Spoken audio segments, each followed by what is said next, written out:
69ஆம் சங்கீதம்.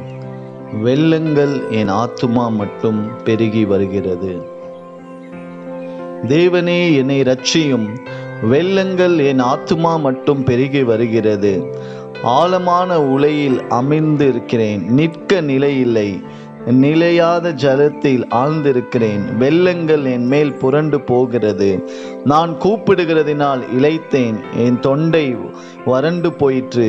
என் தேவனுக்கு நான் காத்திருக்கையால் என் கண்கள் பூத்து போயிற்று. நிமித்தம் இல்லாமல் என்னை பகைக்கிறவர்கள் என் தலைமயிரிலும் அதிகமாயிருக்கிறார்கள். வீணாக எனக்கு சத்துருக்களாகி என்னை சங்கரிக்க வேண்டும் என்று இருக்கிறவர்கள் பலத்திருக்கிறார்கள். நான் எடுத்து கொள்ளாததை நான் கொடுக்க வேண்டியதாயிற்று.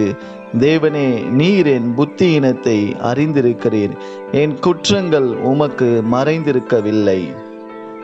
இதை கேட்டுக்கொண்டிருக்கிற எனக்கு அன்பான தேவ பிள்ளைகளே, நம்முடைய வாழ்க்கையில கூட வீணாக நமக்கு சத்துருக்களாகி நம்மை சங்கரிக்க வேண்டும் என்று இருக்கிறவர்கள் அநேகமாய் இருக்கலாம். நிமித்தம் இல்லாமல் நம்மை பகைக்கிறவர்கள் நம்முடைய தலைமயிரில் அதிகமாய் இருக்கலாம். நம்முடைய புத்தியினம் தேவன் ஒருவர் அறிந்திருக்கிறார். நம்முடைய குற்றங்கள் தேவனுக்கு மறைந்திருக்கவில்லை. பிரச்சனைகள் நம்முடைய கழுத்து மட்டும் வந்துவிட்டது. நாம் பொதுவாக சொல்லுவோம், தலைக்கு வந்தது தலைப்பாவது போய்விட்டது என்று சொல்லி. இப்படிப்பட்ட சூழ்நிலையில் நம்ம இருந்தாலும், ஆழமான உலையிலே அமிழ்ந்திருந்தாலும், நிற்க ஒரு நிலையில்லாத சூழ்நிலை இருந்தாலும், ஆண்டவரை கூப்பிட்டு உதவிகளை கேட்டு சுற்றி இருக்கிற ஜனங்களை கேட்டு நாம் இளைத்து போயிருக்கலாம். நம்முடைய தொண்டை வறண்டு போயிருக்கலாம், கண்கள் பூத்து போயிருக்கலாம். ஆனால் ஒரே ஒரு நம்பிக்கை உண்டு, என் தேவன் எனக்கு சகாயராக இருக்கிறார். ஜெபிப்போம்.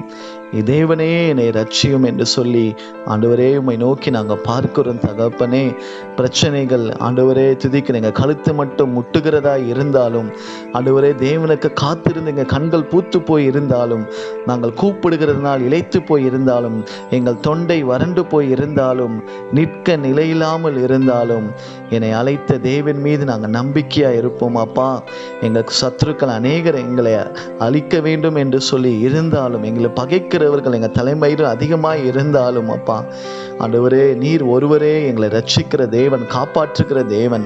ஆண்டவரே, உம்மை நாங்கள் நம்பி இருக்கிறோம். அப்பா ஆண்டவரே, எங்கள் புத்தியினத்தை சகிக்கும்படியாக, எங்கள் குற்றங்களை தயவாய் உங்கள் கல்வாரி ரத்தத்தினாலே மன்னிக்கும்படியாய் நாங்கள் ஜெபிக்கிறோம். தகப்பனே, ஆண்டவரே துதிக்கிறோம். தகப்பனே, நீர் எங்களை எல்லா இக்கட்டுகளுக்கும் விலக்கி பாதுகாக்கிற தேவன். இயேசுவின் நாமத்தில் ஜெபிக்கிறோம் நல்ல பிதாவே, ஆமென்.